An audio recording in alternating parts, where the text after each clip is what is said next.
Adam Silver, you got to explain this to me, okay?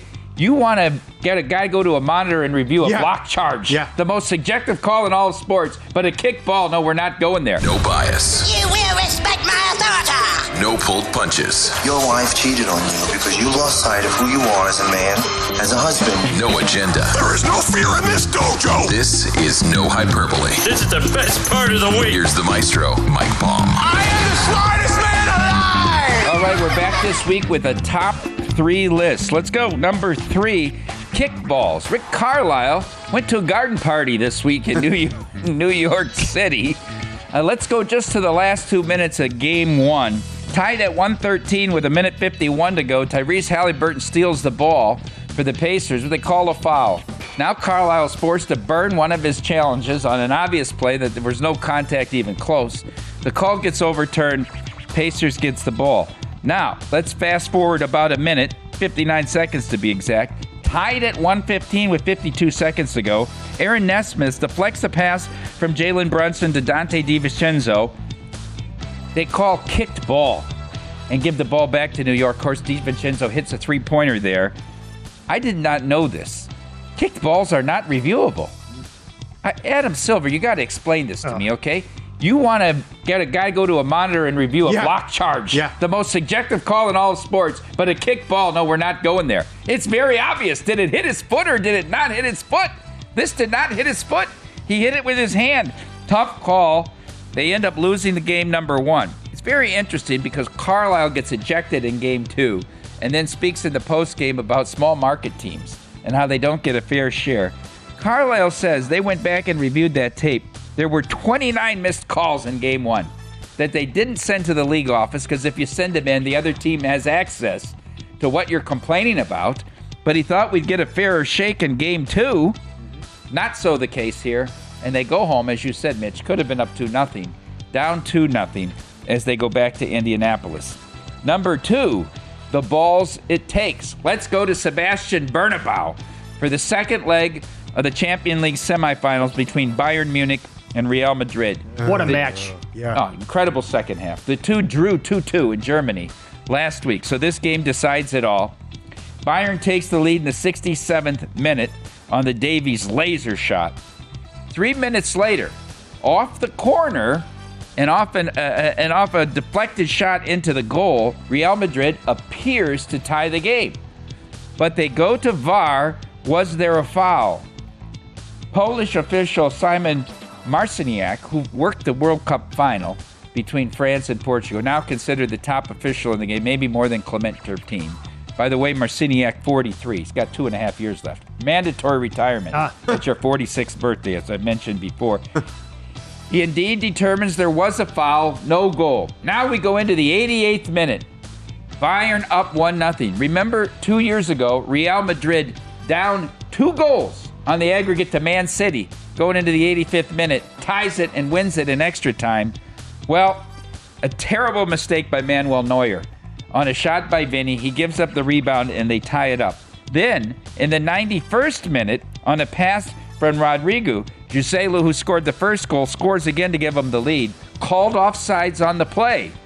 Yep. They go to VAR, they review it. Not offsides, they rule. Real Madrid takes the lead 2-1. Now we fast forward. 9 minutes added time, right? We're in the 102nd minute. I saw it. 102nd minute. And by the way, they played 105 minutes. All right. Long over the top ball by Bayern. And off the rebound, they score. All right. But the side judge has the flag raised. Now, as you guys know who bet this, in the last 5 or 6 years, they've made it very intentional for these side referees not to raise the flag, even if they've determined offside. Let the play out. In case you're wrong, let the play out, and you can correct it on the review. No, the flag goes up right away, and Marciniak blows his whistle right away, about a second and a half before the goal goes in to tie it.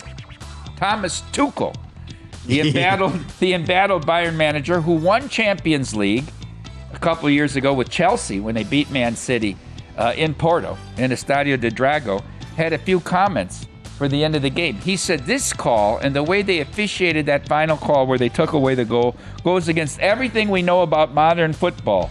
The balls it takes to raise the flag in that situation when you could never be sure if the player was absolutely offside is one thing.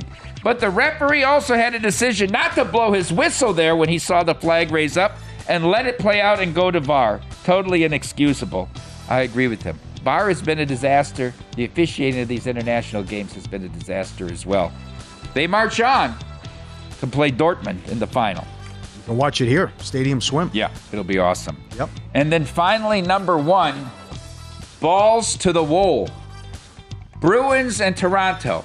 3-1 again, Boston leads after 4 games as Swayman 3 times gets the better of the Toronto Maple Leafs. Sheldon Keefe makes the decision in game number 5 to switch goalies and go to Joseph Woll, who outdueled Swayman twice in game 5 and 6, 2-1 both times.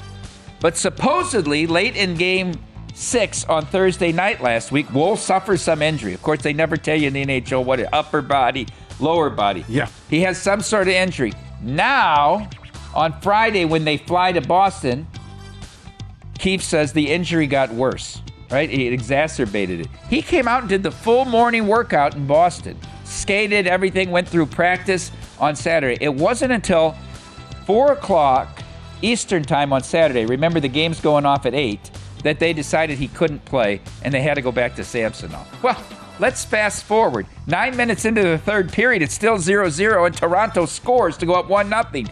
There you sit with the lead and the Bruins facing again right in front of them an epic collapse up 3-1 as they did to Florida last year when they had the best regular season of all time. But no, Hampus Lindholm scores on like a flat-footed shot that he beats him high, Samsonov, to tie the game. They go to overtime. Now, this is one of the most incredible plays you'll ever see in hockey. A couple minutes into overtime, Oh, no. Lindholm just dumps the puck down into the zone. We've got the still shot. Good job. Look where the puck is. Yep. Pasternak's barely coming into the screen. Samsonov frozen in time. Just sits there. Doesn't play the puck. Doesn't poke check it away. Just remains motionless. Lets Pasternak collect the puck, go backhand, forehand, backhand, and beat him. And the series is over. I'd still like to know the whole story with Wall. But this is one of the most inexcusable goalie plays you'll ever see in a pressure moment. And that's no hyperbole. All right. Well done.